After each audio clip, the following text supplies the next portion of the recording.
ചേട്ടാ അമ്മ നേരത്തെ മറ്റേ കല്യാണക്കാര്യം പറഞ്ഞില്ലേ ഹരിപ്പാടില്ലേ അതമ്മ സീരിയസ് ആയിട്ട് പറഞ്ഞതാ.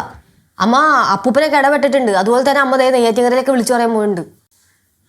നീ പറഞ്ഞ ടോൺ കേട്ടിട്ട് എനിക്ക് ടെൻഷൻ ആവണ്. നീയിപ്പോ എന്ത് ചെയ്യും? എന്ത് ചെയ്യാൻ? അച്ചായിക്ക് രണ്ടും കെട്ട് എന്തെങ്കിലും ചെയ്യും. ചേട്ടാ വെറുതെ കടുകയൊന്നും ചെയ്യരുത് കേട്ടോ. എന്ന് പറഞ്ഞാ അതല്ല ഏട്ടാ, ഈ രണ്ടും കെട്ട അവസ്ഥയിലേ ഈ ടെൻഷനും പ്രഷറൊക്കെ താങ്ങാൻ പറ്റാണ്ടാവുമ്പം ഈ ജീവിതം അവസാനിപ്പിക്കാന്നൊക്കെ. മനുഷ്യനോട് ടെൻഷൻ അടിച്ചിരിക്കുമ്പോ ഓരോ ഐഡിയ പറഞ്ഞു തരാണോടി. നീക്ക് എന്റെ ജീവിതം വെച്ചാണ് കളിക്കണം. നിനക്ക് തമാശ അല്ലേ?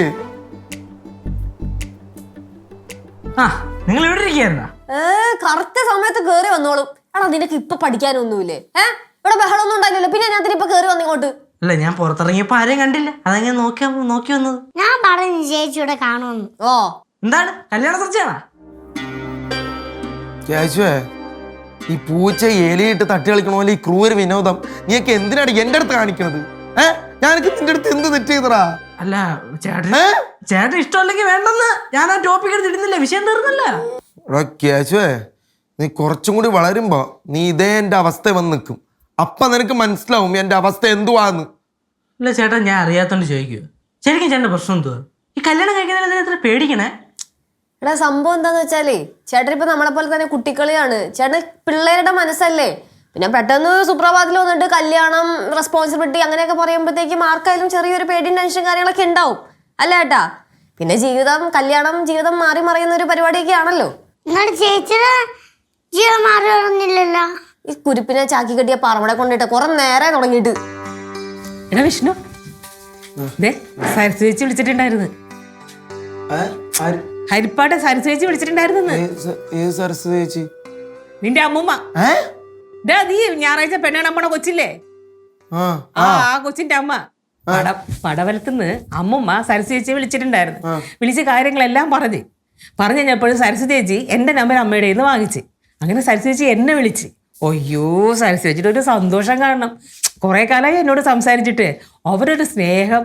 നീലുവേ മോളെ, എടി നീ ഒരു കാരണവശാലും നീ വരാണ്ടിരുന്ന ഞാൻ തകർന്നു പോവും. അത്രയ്ക്ക് ഇഷ്ടമാടാ നമ്മളോട്. എന്നിട്ട് അവരുടെ വീട്ടില് ലാസ്റ്റ് കല്യാണമാണല്ലോ, മൂത്ത കൊച്ചിന്റെ കല്യാണം നേരത്തെ കഴിഞ്ഞായിരുന്നേ. അപ്പൊ നമുക്ക് ഞായറാഴ്ച പോണോട്ടാ.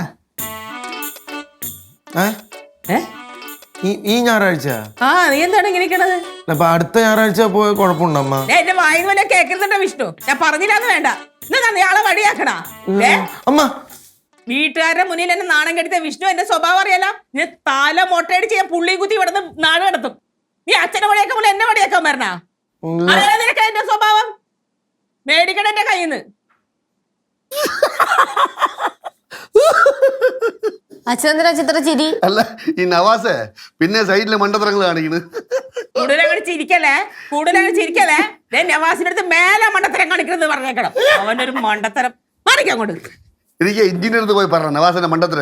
അപ്പൊ എഞ്ചിനീയർ ചിരിക്കും. മണ്ടത്തരം.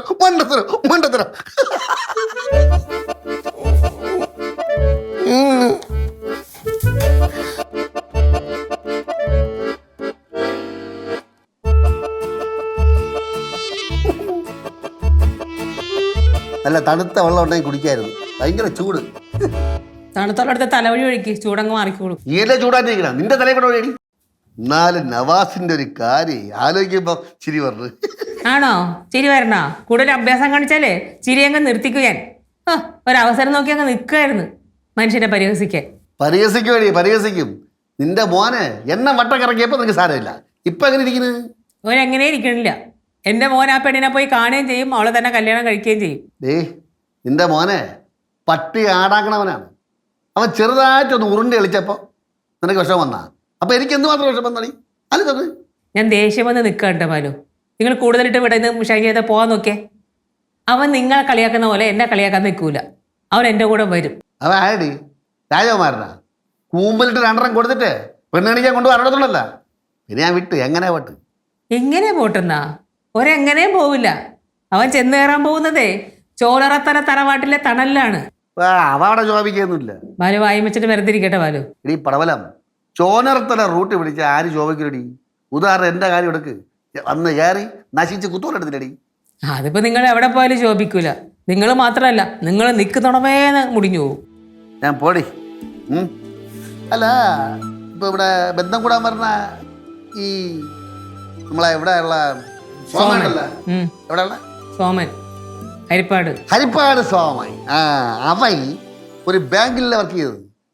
എന്തോ തിരിമറി നടത്തിയിട്ട് സസ്പെൻഷനായിരുന്നു കുറേ നാള്. അല്ല നിന്റെ അമ്മ പറഞ്ഞു തിരുമരുന്നെടുത്തിട്ട് സസ്പെൻഷനിലായി. ഈ സോമൻ. അയ്യോ, അത് കള്ളക്കേസായിരുന്നു. അതുകൊണ്ടല്ല തിരിച്ച് അങ്ങനെ ജോലിക്ക് തന്നെ കയറിയത്. കള്ളക്കേസല്ല, കള്ളന്റെ കേസാണ്. എൻ്റെ ചിറക്കകത്താവായിരുന്ന കൊള്ളാം. നല്ല ബന്ധം. കള്ള സോമൻ.